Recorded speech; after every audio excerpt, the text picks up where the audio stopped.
بسم اللہ الرحمن الرحیم۔ ایک گاؤں میں رضا نام کا لڑکا تندور پر روٹیوں کا کام کیا کرتا تھا۔ وہ بہت خوبصورت اور نفیس روٹیاں بنایا کرتا تھا، جس کی وجہ سے اس کی سیل کافی اچھی تھی۔ رضا منڈی سے سستے داموں پر آٹا خرید کر آتا اور اس کی روٹیاں بناتا تاکہ اس کو بچت اچھی ہو سکے۔ اسی گاؤں میں ریاض نام کا ایک آدمی تھا۔ اس کے گھر جب بھی کوئی فنکشن ہوتا، وہ رضا سے ادھار روٹیاں لے جاتا، جس کی وجہ سے رضا کے پاس کئی دفعہ آٹا خریدنے کے پیسے نہ ہوتے اور اسے مجبوراً آٹا ادھار لینے جانا پڑتا۔ ایک دفعہ ایسے ہی ہوا کہ رضا کے پاس آٹا خریدنے کے لیے پیسے نہیں تھے، تو یہ سیدھا منڈی میں دکاندار کے پاس گیا اور کہا کہ بھائی صاحب، ایک آٹے کی بوری چاہیے۔ ارے رضا، وہ تو تمہیں روز چاہیے ہوتی ہے، اس میں نئی بات کیا ہے؟ میں دیتا ہوں۔ نہیں بھائی، آج مجھے ادھار آٹا چاہیے، میرے پاس آٹا خریدنے کے پیسے نہیں ہیں۔ کیا بات ہے رضا، تمہارا کام اچھا نہیں چل رہا کیا آج کل؟ ایسی بات نہیں ہے بھائی، بس آپ چھوڑو، اگر مجھے ادھار آٹا دے سکتے ہو تو دے دو، ورنہ جواب دے دو۔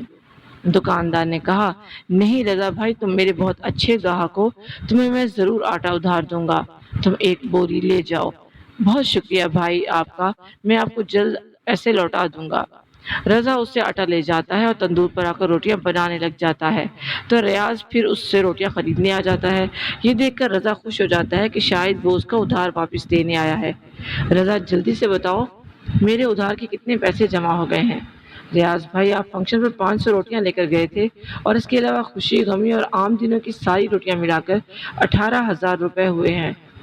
رضا، پھر ایک کام کرو، 300 روٹیاں اور دے کر 20,000 روپے پورے کر دو، تو میں 3 دن بعد سارے پیسے دے دوں گا۔ ریاض بھائی، آپ کیا باتیں کر رہے ہو؟ میں اب ادھار روٹیاں نہیں دے سکتا، میرے پاس اگلا مال خریدنے کے پیسے نہیں ہیں، میں آج بھی آٹا ادھار لے کر آیا ہوں، مہربانی کرو آج سارا ادھار دے دو۔ رضا، میں کہہ رہا ہوں نا 3 دن بعد پیسے دے دوں گا، اعتبار نام کی بھی کوئی چیز ہوتی ہے۔ چلو 300 روٹیاں دو بھائی، میں اب ادھار نہیں دے سکتا۔ آپ میری مجبوری سمجھو، آج آپ ادھار پیسے دیے بغیر نہیں جا سکتے۔ دونوں کی بحث ہو گئی۔ ریاض واپس چلا گیا۔ یار، یہ ریاض ایسے پیسے نہیں دے گا، میں آج شام ہی سرپنچ کے پاس جاتا ہوں۔ وہاں ریاض بغیر روٹیاں لیے گھر پہنچتا ہے، اور ریاض روٹیاں نہیں لائے۔ اس کی بیوی بولی، کہاں سے لے کر آتا؟ وہ رضا اب ادھار نہیں دے رہا۔ اس کی بیوی نے کہا، ریاض جا کے دیکھ، ساری گائے بھوکی بیٹھی ہیں، ان کو چارے میں روٹیاں ڈال کر دینی ہے، اب میں کیا کروں؟ تو ان کو بغیر روٹیوں کے چارہ کھلا دے، بہت عیاشیاں کر لی انہوں نے روٹیوں والا چارہ کھا کھا کر، انہیں زیادہ چٹخارے کی عادتیں نہ ڈال، اور مجھے ایک گلاس پانی کا پلا دو۔ نصیبو، ریاض کی بیوی، پانی لینے مٹکے کے پاس آئی تو پانی ختم تھا۔ نصیبو نے کہا، ریاض مٹکے میں پانی ختم ہو گیا ہے، میں جا رہی ہوں ندی پر پانی بھرنے کے لیے۔ نصیبو مٹکا اٹھا کر پانی بھرنے کے لیے نکل جاتی ہے اور نہر پر پہنچ جاتی ہے، اور جب وہ مٹکے سے پانی بھر رہی ہوتی ہے تو اس میں ایک چھوٹی سی بوتل آ جاتی ہے۔ وہ مٹکے سے وہ بوتل نکال لیتی ہے۔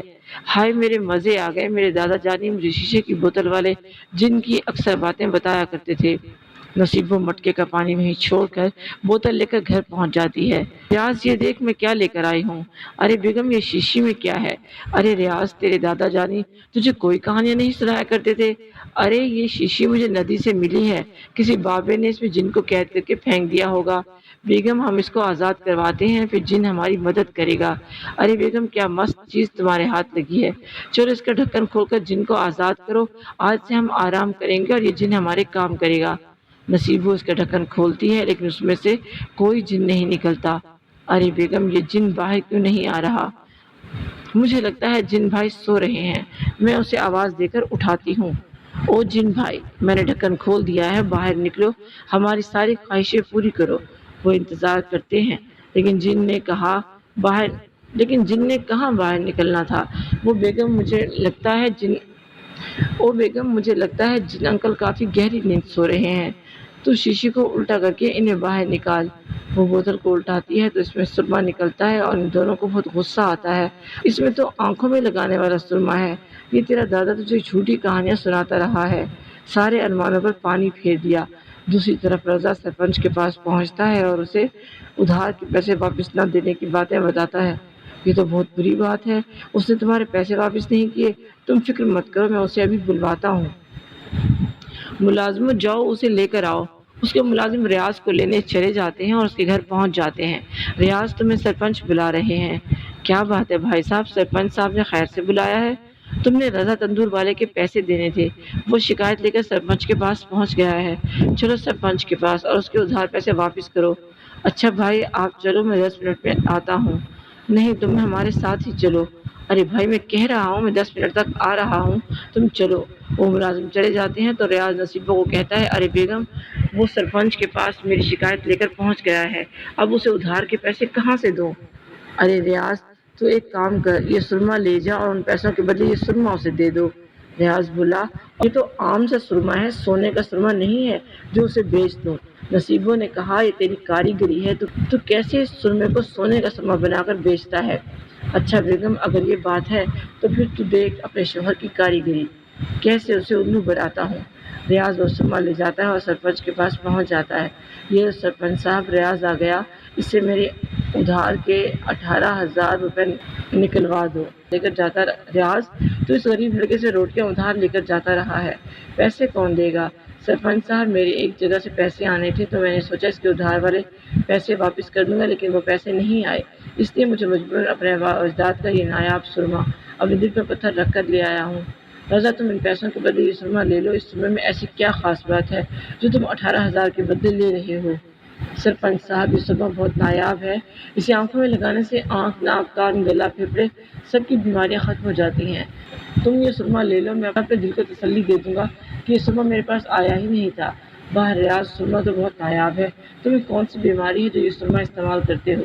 سرپنچ صاحب مجھے کوئی بیماری نہیں، لیکن پھر بھی مجھے یہ بہت عزیز ہے، یہ ریاض نے سرپنچ سے کہا۔ پھر ریاض بولا، سرپنچ صاحب مجھے یہ سرما نہیں چاہیے، مجھے 18,000 ادھار والے پیسے واپس آئیں گے، میرے سر و قبضے کا بوجھ بہت بڑھتا جا رہا ہے، میرے پاس پیسے تو نہیں ہیں، اپنے آباء و اجداد کا یہ نایاب سرما ہے، اس سے زیادہ میں اور کچھ نہیں کر سکتا۔ رضا تم یہ سرما لے لو، اب اس کے پاس 18,000 تو ہے نہیں، تبھی تو تمہیں اپنے آباء و اجداد کا یہ خاص سرما دے رہا ہوں، ورنہ اتنی نایاب چیز کون کسی کو دیتا ہے؟ ریاض رضا کو سرما دے کر چلا جاتا ہے اور گھر آ کر نصیبوں کو بتاتا ہے، بیگم اس نے مجھے اس کے بدلے یہ سرما دے دیا، کہہ رہا تھا اسے لگانے سے جسم کا ہر درد دور ہو جاتا ہے۔ ارے رضا اس نے آپ کو بیوقوف بنا دیا ہے، بھلا سرما لگانے سے بھی درد ختم ہوتا ہے؟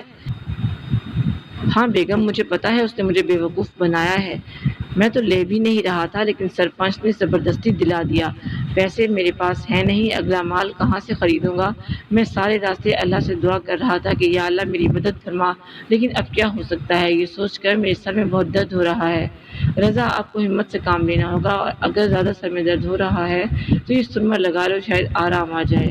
رضا اپنی آنکھوں میں وہ سرما لگا لیتا ہے اور کام پر چلا جاتا ہے تو کیا دیکھتا ہے کہ اسے زمین کے اندر کی چیزیں بھی نظر آنا شروع ہو گئی ہیں۔ رضا بہت پریشان ہو جاتا ہے، ارے یہ کیا چمتکار ہو گیا، ارے یہ کیا ہو گیا، مجھے تو زمین کے اندر کی چیزیں نظر آ رہی ہیں، اس کا مطلب یہ سب سرمے کا کمال ہے۔ رضا تھوڑی اور آگے آتا ہے تو اسے زمین میں سونا نظر آتا ہے، وہ کھدائی کر کے زمین سے سارا سونا نکلوا لیتا ہے اور گھر آ کر میری بیوی کو سب سے پہلے بتاتا ہے۔ اس کی بیگم بہت خوش ہو جاتی ہے، بیگم میں آج بہت ہی خوش ہوں، میں سرپنچ کے پاس شکریہ ادا کرنے کے لیے جا رہا ہوں۔ رضا سرپنچ کے پاس پہنچتا ہے، اسے وہاں زمین میں سونا نظر آتا ہے، رضا سرپنچ کو ساری بات بتاتا ہے تو اپنے ملازموں سے زمین کی کھدائی کرواتا ہے تو وہاں سے بھی سونا نکلتا ہے۔ ملازمت جاؤ اور ریاض کو بلا کر لاؤ، ریاض کے گھر پہنچتے ہیں اور اسے لے کر آتے ہیں، ریاض وہاں سونا دے کر حیران اور پریشان ہو جاتا ہے، اور سرما ہے دیکھو رضا نے وہ اپنی آنکھوں میں لگایا تو اسے زمین کے اندر کے سارے خزانے نظر آنے لگ گئے۔ ارے سرپنچ صاحب یہ آپ کیا کہہ رہے ہو؟ ہاں ریاض بھائی میں نے وہ سرما آنکھوں میں لگایا اور جیسے ہی باہر نکلا مجھے زمین کے اندر کی ہر چیز نظر آنا شروع ہو گئی۔ ریاض تمہارے پاس اور سرما ہے تو مجھے بیچ دو، میں تم سے 5 لاکھ روپے کا خرید لوں گا۔ سرپنچ صاحب مجھے گالیاں دیتے ہیں، میرے آباء و اجداد مجھے خواب میں آ کر بہت گالیاں دیتے ہیں کہ تم نے یہ سرما کیوں بیچ دیا، تم مجھے میرا سرما واپس کر دو تاکہ میں اپنے آباء و اجداد کی گالیوں سے بچ سکوں، میں پاگل ہوں جو آپ کو اتنا نایاب سرما واپس کر دوں۔